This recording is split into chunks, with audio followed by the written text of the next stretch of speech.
আসসালামু আলাইকুম। আজকে আমার সাথে ঘটে গেল একটি ঘটনা, যা পেছন দিক থেকে হওয়া। সেই ঘটনাটি আসলে ক্যামেরাবন্দী হয়নি। কিন্তু সামনের দিকে হলে হয়তো ক্যামেরায় বন্দী করা যেত, আর আপনাদেরকেও দেখানো যেত। যেহেতু পেছনে ক্যামেরা নাই, যার কারণে ঘটনাটি বলছি। এরকম ঘটনা কার কার সাথে হয়েছে একটু কমেন্টসে জানাবেন প্লিজ। আমি ঢাকা থেকে ফরিদপুরের উদ্দেশ্যে রওনা হলাম। সাভার পার হতেই পেছন দিক থেকে আসা বেপরোয়া গতিতে কয়েকটি বাস একে অপরকে ওভারটেক করার চেষ্টা করছে। যখন বাসগুলি খুব কাছাকাছি আমার পেছনে চলে আসলো, তখন আমার কানে ভেসে আসলো, হেল্পার বলল যে আপনার ব্যাগ পড়ে যাচ্ছে। তাই আমি একটু বাম দিকে চেপে বাইকটা সাইড করলাম।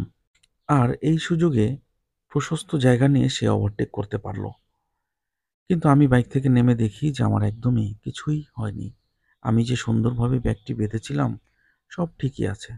বাসের হেল্পার আমার সাথে মিথ্যা বলেছে, যেন তারা প্রশস্ত জায়গা নিয়ে ওভারটেক করতে পারে এবং দ্রুত চলে যেতে পারে তাদের গন্তব্যে।